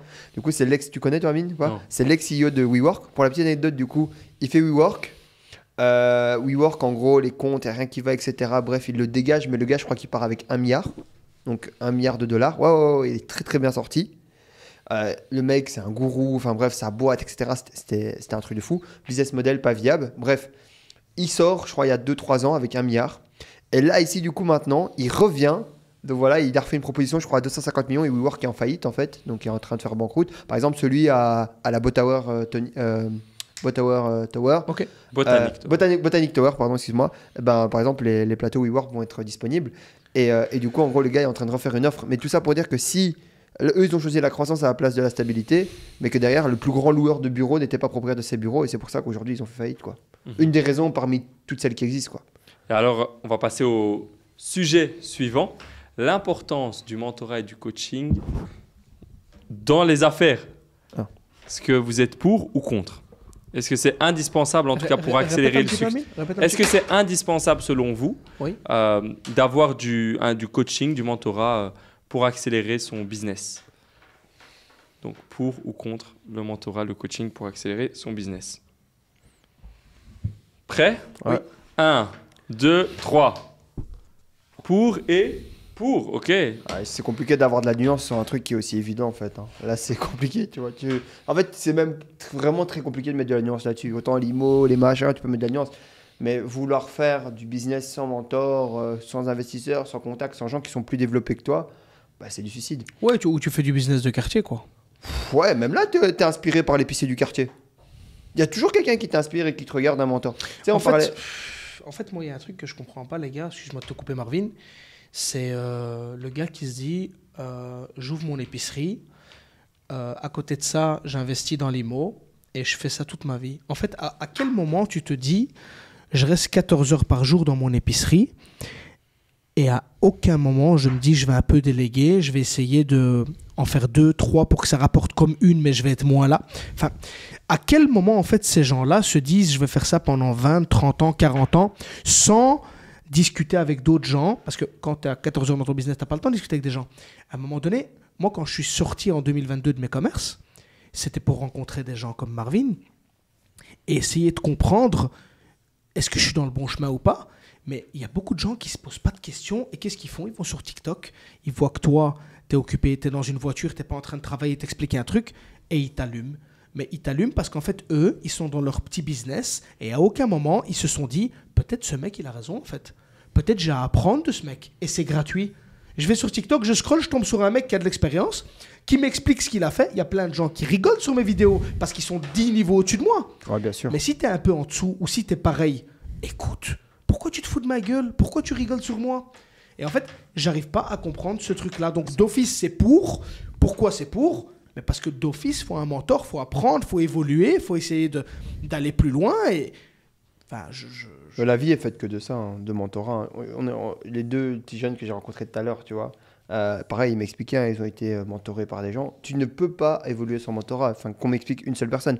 Et en général, les petits, tu vois, arrogants qui disent ouais, j'ai pas besoin de mentor, etc. C'est toujours les petits fils de riches là ici qui ont décidé de pas utiliser leurs parents comme mentor et qui comprennent pas pourquoi des gens payent pour se former. Bah oui, effectivement, si tu l'as eu à la maison toute ta vie, c'est normal que toi, bah, tu comprennes pas pourquoi des gens payent pour se former. Alors que y a beaucoup de gens, dont nous, où moi par exemple mes parents, enfin je leur en veux pas du tout, mais toute leur vie ils ont beaucoup travaillé parce qu'ils avaient pas ce truc de délégué et tout ça, ils y arrivaient pas.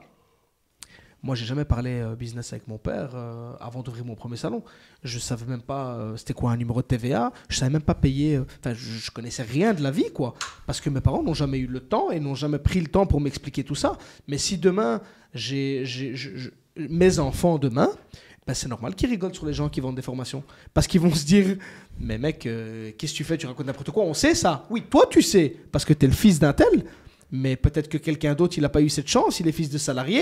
Et grâce à cette formation de 300, 400, 500 euros, qu'un mec s'est cassé la tête pour le faire pour toi, mais toi, tu vois ça comme « Ah, mais Marvin, il va s'enrichir. Ah, mais Amine, il va s'enrichir. » Ben, en fait, Amine, il va s'enrichir parce que tu vas t'enrichir. Et il a compris que pour recevoir, il fallait donner. Il n'y a que toi qui n'as pas compris ça. Et Amine, si jamais, moi je pense qu'il y a vraiment deux catégories de personnes en fait qui sont contre les formations, les masterminds et tout ça. Un, les pauvres parce qu'ils sont trop arrogants. Et deux, les très riches parce qu'en fait ils ont déjà l'information et ils comprennent pas pourquoi des gens payent pour ces informations là, quoi. Je suis assez d'accord. Ben, après, écoutez, ça dépend merci. quelle formation, hein. Ouais, bien sûr. Ouais, les formations c'est n'importe quoi. Il y a formation et formation. On parle pas de on met pas de nuance, on fait des réels là, Mathieu. Qu'est-ce que tu racontes? Tu vois. Amène-moi ce buzzer que je pète ce mec. Ah ouais? Ah ouais? Les amis, c'est donc le moment que vous attendiez tous, le retour des buzzers dans l'Ultra Cash, les amis. Tu peux me rendre la tablette. Tac. Je vais le péter. Alors, comme vous le savez dans cette salle, il y a des mauvais perdants, mais j'ai hâte de savoir aujourd'hui qui sera le mauvais perdant. Alors, Mathieu, est-ce que tu connais un peu l'histoire des buzzers? Non, pas du tout. Non, Et ah bah, je j'ai te rien à l'explique. foutre des buzzers, comme ça tu sais. dis-moi quand je dois buzzer, c'est tout. Écoute, J'allume. je vais poser des questions. Je donne 3 propositions. Tu peux buzzer avant que je donne les 3 si tu veux. Mais c'est à tes risques et périls si tu trouves la réponse. Tu trouves la réponse, super, tu gagnes 1 point. Tu as la mauvaise réponse, tu perds un point. Donc, pas Donc, ça sert à rien de faire. T'enflamme pas. Ok, c'est good pour toi? T'es prêt depuis la naissance, c'est ça? C'est ça, ok. On va démarrer. Première question, c'est sur l'entrepreneuriat. Ok, top. J'ai fait une petite question au cas où pour aider, mais je sens que vous êtes chaud patate. Alors, première question, premier qui buzz donne la réponse. Et il faut pas prendre 10 secondes pour répondre. Ah ouais, c'est 5 secondes. Tu dois répondre direct. direct. Parce qu'une fois, on m'a dit que j'ai triché parce que j'ai laissé quelqu'un prendre son temps. Vite. Et cette personne n'est plus là dans l'émission. On démarre. Quel est considéré comme le premier pas vers la réussite d'une start-up? Ok? 3 propositions. Proposition 1. Une levée de fonds. 2. Trouver un cofondateur. 3. Valider son idée de produit auprès du marché. C'est Marvin en premier. Option 3. 1 point pour Marvin. Bravo, on démarre bien. Question 2. Qui a dit, bon il l'a dit en anglais, mais je vais le dire en français. Votre client le plus mécontent est votre meilleure source d'apprentissage. Jeff Bezos. T'as perdu un point. C'est Hormozy. C'est pas Hormozy. Arrête, tu vas perdre qui 2 points. C'est qui? Et peut-être qu'il a dit aussi, vérifie. Attends, Mais du coup, il n'y a plus. il n'y a plus, mais bon, mes 3 propositions, on va le faire juste pour le beau C'est jeu. 3 propositions. Proposition 1, Steve Jobs. Proposition 2, Bill Gates. Proposition 3, Elon Musk. Vous pensiez que c'était qui? Jobs. Bah oui. Gates. Incroyable. Ouais, c'était Bill Gates. Bill Gates, il parle de clients maintenant. Ah ouais, il parle de clients. J'ai jamais entendu Donc, parler de clients. Mathieu, T'as tu vu as ça où? sur Ouais, Internet. mais Amine, toi aussi. Arrête de déconner. Donc, c'est Mathieu le mauvais perdant dans cet épisode. Mathieu. Ok, Mathieu, -1, mais tout est possible, tu peux encore gagner. Hein.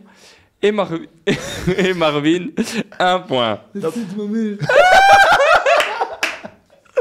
Oh my god, les amis, je vais perdre mon client avec cet épisode. Alors, t'inquiète, je te donne la prochaine réponse. Prochaine question.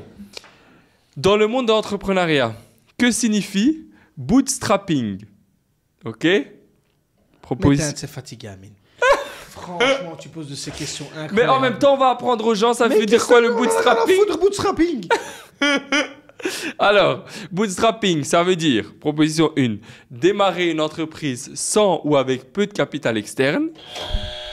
C'est bon, c'est ça. Mais je savais pas c'était quoi la définition. En fait, je sais c'est quoi le bootstrapping, mais je savais pas quelle définition tu allais utiliser, quoi. Ben voilà, t'as raison. 2 pour Marvin. Après, là où je rejoins Mathieu, c'est que c'est des termes de start-upper, quoi. Oui, mais on a dit, l'autre fois, on a dit, ok, maintenant on avait Non, fait non, sur après, l'automobile, on va faire un peu ouais, sur je suis l'entrepreneuriat, d'accord, je suis d'accord. apprendre des choses aux gens. Il est fâché, Ah. il est fâché. Bon, T'aurais pas pu faire un truc sur la coiffure? En fait, je suis un très grand mauvais perdant, mais honnêtement, j'aime bien perdre avec tes questions. Ça me dérange pas de perdre. j'ai une question pour toi à la fin. Tu veux que je la fasse maintenant ou à la fin? Tu peux la faire maintenant. Ok. Ça va me réveiller un peu. Vas-y. Quel est le terme? Là, 2 pour Marvin, 1 pour... Je Moi, crois qu'on a moi, compris, Amine. On a compris qu'il gagnait. 2 points si tu trouves la réponse. Ouais. C'est bon pour toi? Ah, Là, et c'est qui Non, le mauvais il- perdant maintenant? 2 points, tu peux arriver à 1 si tu trouves la réponse, ok? Voilà, Amine encore, il part. Quel est le terme professionnel pour un C'est pour moi, traitement... la question, là. Oui. Mais non, Ah. il peut répondre, mais vraiment c'est sur la coiffure. Ah ouais, laisse tomber. Quel est quoi? Quel est le terme... Rire, il est content comme un coq. Alors, quel est le terme professionnel pour un pas- traitement qui pas lisse menacer. les cheveux? J'ai même pas écouté. Attends, laisse-le. Tu vas perdre un... Tu sais que là, si tu perds un point, il gagne le point. Non, Ah non, il perd le point. il en gagne pas. Il perd l'opportunité d'en gagner 2. Donc en Oh, gros, bien vu. réponse B. Tu t'es trompé. Réponse A, lissage brésilien. Moi, j'avais la réponse. Ouais, mais bon. Pas bien joué. Bon, ça fait -1 et 1. Ouais. Ok, on continue. Moi, j'ai rien compris à votre jeu. Il avait 2. la Il prochaine- a perdu 1 point. Ouais. Il a 1. Toi, tu n'as pas gagné de points. Donc tu as moins 1. Quoi, moins 1? Moi, j'ai 1 point, lui, il a 2 points, c'est tout. Pourquoi? Mais il a gagné 2 fois, j'ai gagné 1 fois, c'est tout. Mais t'as pas T'as encore gagné. T'as J'ai perdu gagné vu une qu'il a fois. perdu. Non. Non, quand lui perd, il perd 1 point. Et toi, tu ne bouges pas. Tu gagnes que si Et en tu fait, j'ai trouves la préféré perdre réponse. que tu prennes 2 points. Voilà. Il y a des policiers qui regardent des caméras. Alors, prochaine question, les amis. Donc c'est 1 moins 1. Ouais. Ok, top. Quelle est la principale différence entre un business angel et un venture capitaliste? Ok. Proposition 1, le montant de l'investissement. Proposition 2, l'étape de l'entreprise dans laquelle il investit. C'est la 3. Pourquoi Mathieu? C'était la 2, Mathieu. Non. Mais ouais. T'aurais dû la tête, toi? Non. Franchement, Amine. Mais en fait, les 2 premières, elles se joignent. C'est le montant. C'est vrai que c'est la différence entre le montant, entre le venture capital et le truc. Voilà. Le deuxième aussi, voilà, il est bon. tueur. Jamais il allait dire 2, hein. Je le connais pas. Non, mais l'étape, en fait, un business angel peut arriver aux mêmes étapes que le venture capital. Hein. Les gars, Je te crois. je vais le dire en Mais toute il a moins 2, sincérité. donc ça, c'est top. Je vais le dire en toute sincérité. Business Angel, je sais ce que c'est. Et le deuxième, là, je n'ai jamais entendu parler. comme Venture ça, capital, en fait, c'est des organismes professionnels, en fait, si tu veux. C'est genre un mec. Non, mais c'est bon, c'est un mec comme JC, tu vois. Bon, il fait l'américain aujourd'hui. Donc, moins 2 pour l'américain et 1 pour Marvin. Alors, on continue. Là, ça a fait... Enfin non, ah non, j'allais spoiler la réponse. Non, je vais rien dire. Quelle méthode de gestion de projet favorise la flexibilité et la rapidité d'exécution? Proposition 1, Waterfall. Proposition 2, Agile. Proposition 3, Six Sigma. Allez.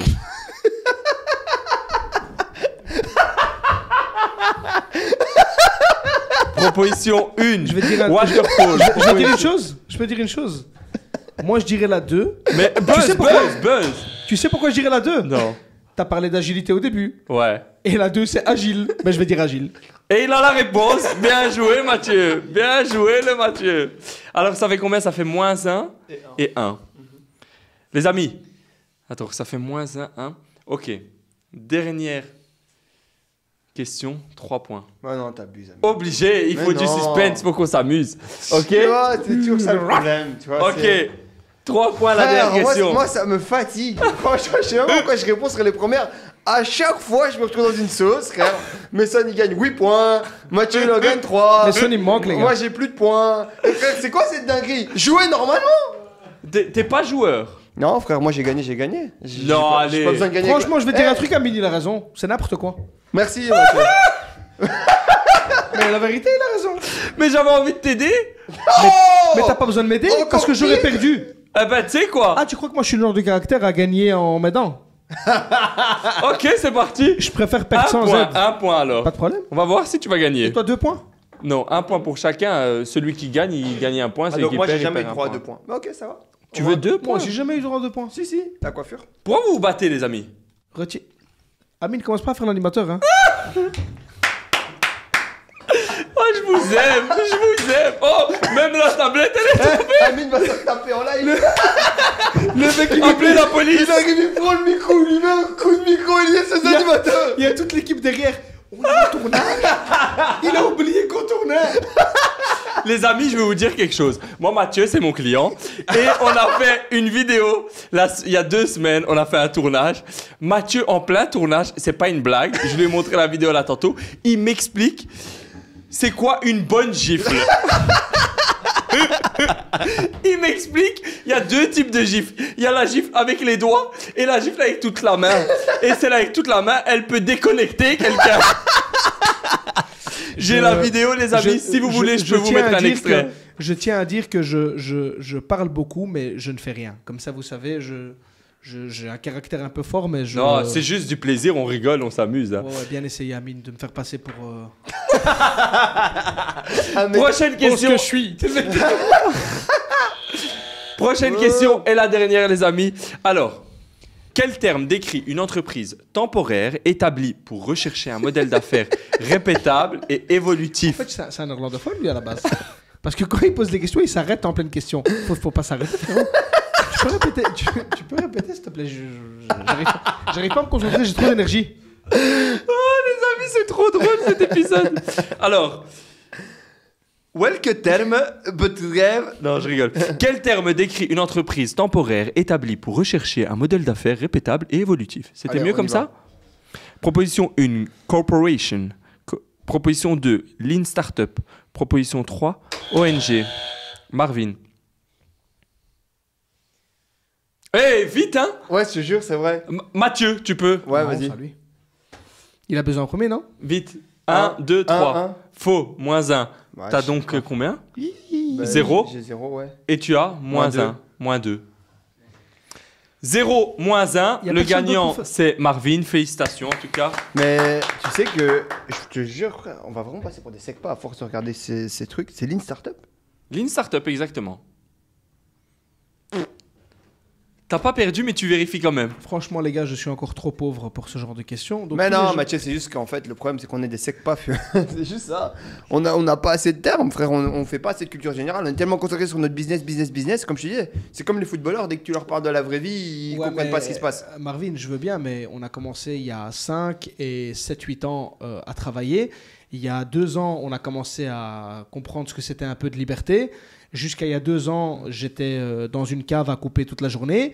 Jusqu'à il y a, 2 ans, pareil. il y a 2 ans, la même chose. À un moment donné, c'est pas en 2 ans que tu vas découvrir du vocabulaire, savoir parler parfaitement, savoir avoir lu tous les livres. Enfin, Ouais. c'est normal en fait. Moi, je m'en suis voulu pendant longtemps de ne pas comprendre certaines choses. Mais en fait, quand je regarde mon parcours, ben, c'est normal. C'est vrai. Donc à un moment donné, tu vois, on n'a pas fait d'études, on n'a pas... Et j'ai même pas dit on n'a pas eu la chance, parce qu'on a eu la chance, mais on n'a pas saisi notre chance. Donc c'est logique qu'il y a plein de choses qu'on ne connaisse pas. C'est une fierté pour toi d'avoir réussi sans les études? Non, parce que j'incite tout le monde à faire des études. Si tu es capable de faire des études, fais des études. Ça ouvre l'esprit, tu apprends plein de choses, tu apprends à parler, tu apprends à écrire, tu rencontres plein de gens, tu as du networking à mort pendant les études. C'est très bien les études. Sauf que moi, je n'étais vraiment pas fait pour ça. Et je le dis et je le répète, j'étais pas un bon salarié non plus. Tu vois? Parce que peut-être que si j'étais un bon salarié avec l'éducation que mon père m'a donnée, mon père a détesté l'entrepreneuriat, il m'a poussé à être salarié. Si j'étais un bon salarié ou si j'étais un bon écolier, j'aurais fait des études ou j'aurais été salarié. C'est juste que j'étais mauvais dans les deux. Et je sais même pas si je suis un bon entrepreneur, mais en tout cas, je sais que c'est ce que j'aime faire, quoi. Bah, en tout cas, merci Mathieu pour cet épisode historique. Merci à vous, les gars. Dynamite, comme tu as dit sur Instagram. Marvin, merci et encore bravo pour... t'as gagné, hein? Merci, Amine. Ouais. T'es perdu par... Bah non, ça m'énerve parce que franchement, ce que disait Mathieu, tu sais, j'en parlais la dernière fois avec Emmanuel, je dis il faut vraiment travailler sur cette culture générale parce que c'est trop faible, quoi, tu vois. C'est vraiment trop faible et on est en train de se faire laver le cerveau par ces réseaux sociaux de merde et on passe pour des mongols, quoi, tu vois. Mais en tout cas, les amis, il y a encore, on a toujours des choses à apprendre et on en apprend tous les jours grâce à Amine Serok dans l'émission Ultra Cash. Je tiens à vous dire, je coupe Amine, il fait le tueur aujourd'hui. Hein. Amine, aujourd'hui, il s'est mis dans une position, il s'est mis central, les amis, les trucs. C'est comme pas si- moi, c'est Was. Comme s'il interrogeait ses stagiaires. On est ses stagiaires aujourd'hui, Amine. Sacré Amine. Mais Mathieu, je te Sacré respecte. Amine. Je le respecte tellement. C'est limite comme mon daron. Arrête. Mais oui, Non. moi je te respecte, Il Mathieu. vient de Mais en taper tout de cas- ces gifles. Moi aussi, je te respecte, Quel Amine. gifle il a mis. Mais blague à part, les gens comme Amine qui sont tout à fait le contraire de moi, je suis fan des gens comme ça. Hein. Mais je sais que les gens comme Amine aussi, ils aiment bien les gens comme moi. Moi j'aime beaucoup. Mais en tout cas, je suis vraiment fan des gens comme Amine, disciplinés, tout est noté, tout est carré, ils savent ce qu'ils font. Moi, je serais incapable. Donc, et c'est d'ailleurs pour ça, on parlait de cinéma. Je crois que c'est d'ailleurs pour ça que j'en ferai peut-être jamais parce que ou bien il y a un fou qui va me prendre et qui va me jeter dans un film, il va me dire dis ce que tu veux, mais scripter, apprendre, partir, enfin c'est pas pour moi quoi. Et les gens comme toi qui sont faits pour ça, ben ça fait plaisir. Merci beaucoup, Mathieu, en tout cas. Merci à vous les gars. Bravo pour cet épisode et encore désolé hein, pour les quiz où t'as Bravo, pas pu Mathieu. gagner. Je l'écharpe pas la main en perdant. C'est une belle manière de terminer. Merci à vous et à la prochaine. Ciao. Ok la fin de 2002.